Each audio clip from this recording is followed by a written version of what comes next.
We are 27 days away from the presidential election. Sarah Palin said today that we're, quote, at the halfway point in the election. For those of us who are aware that the campaign started before the second week of September, that would be, 27 days actually seems like it's coming up quickly. It seems like we're close to the end of this race. But at this point in the campaign, whether you see it as a long, leisurely, almost month of campaigning stretching out before us, or whether you see this as a sprint to the very near finish, in either case, you have to admit that you would rather be Barack Obama right now than John McCain. Looking at the battleground state polls, in Ohio, Obama's ahead by an average of 4 points. Virginia, Obama ahead by 5. Colorado, Obama ahead by 4. Pennsylvania, Obama leading by an average of 12 points. That is not a typo. Remember when everyone thought Obama couldn't compete in Pennsylvania because Hillary Clinton won the primary there? Those were the days. The totally wrong days. Today, campaigning in Indianapolis, in the candy apple red state of Indiana, Obama hammered home his message on the economy. In last night's debate, John McCain and I each had the chance to make the case for change, to talk about what we would do differently from the last 8 years when it comes to lifting our middle class and growing our economy and restoring our prosperity.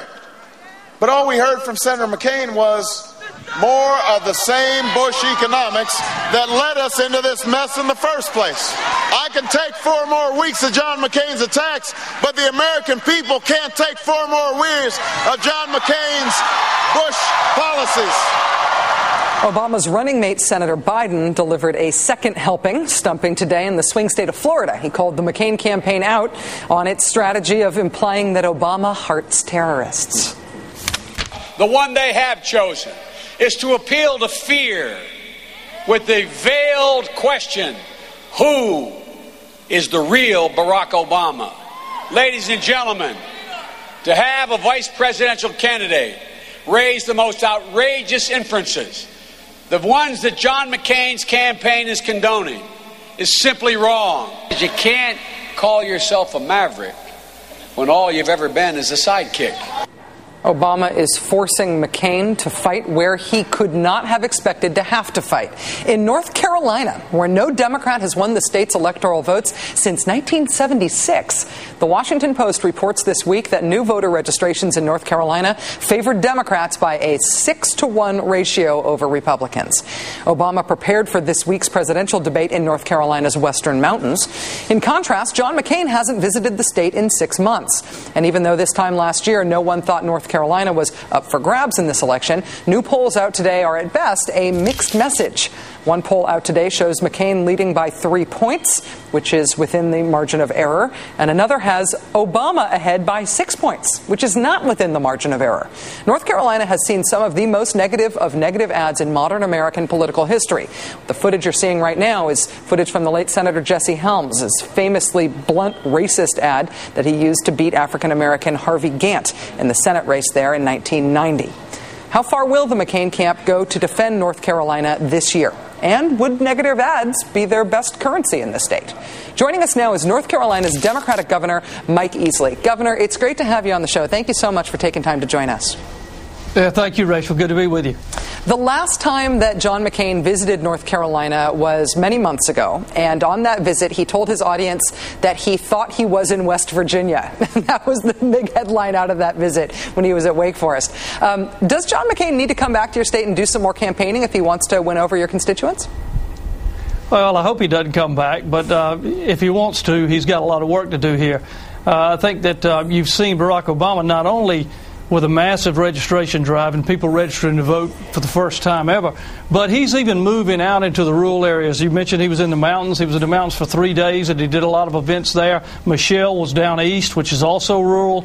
So he's looking to get not just urban to suburban. He's out there trying to get some rural votes, and I think he will. Looking especially at rural white voters, those are some of the voters that people say to look for a Bradley effect, to look for polling that doesn't match people's voting behavior. People may be more willing to say they will vote for a black candidate than they will be to actually check the box on Election Day. Are you expecting that? Are you worried about that at all? Well, there's always some of that. I think you're going to see a lot less of that among young voters, and you don't pick up a lot of them on the polls because they tend to be cell phone voters. But I think you're going to see, now this is coming from my barber, so this is good stuff I'm going to tell you. My barber tells me, and this is a guy who can legally put a razor to your throat and ask you a question, so that's a good focus group that he's getting all day long. He says we're going to see a reverse Bradley effect, that there are a lot of people that have been saying all along they'd never vote for Barack Obama, but they're going to go in the voting booth and they're going to do it because it's in their economic interest. I saw a pickup truck Monday, a guy riding in it with a shotgun in the back, and he had a camo hat and 2 Obama stickers. And I think the message there is, I like McCain, but I love my job, and that's what people are looking at now.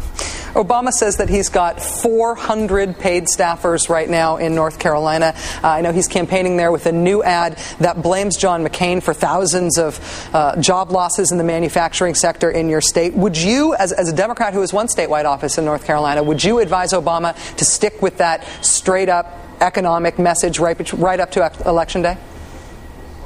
Yeah, I would, and I think the ad that he has where he is looking into the camera and he's talking, it must last at least a minute, if not a minute and a half. And he's connecting with people. He has a way to do that. He is a good guy, and people are beginning to see that. And I don't care whether you are filthy rich or dirt poor, he can connect with you. And I think that that's what's going to make a difference in the long run. He's being himself, and that's I think that's the most important thing he can do. If he's genuine and authentic, people will vote for him here. Let me ask you a question that I know is going to probably be a sensitive one because it's a difficult topic to talk about in American politics, especially in states where the margin of victory in this election may well depend on the turnout in the black community.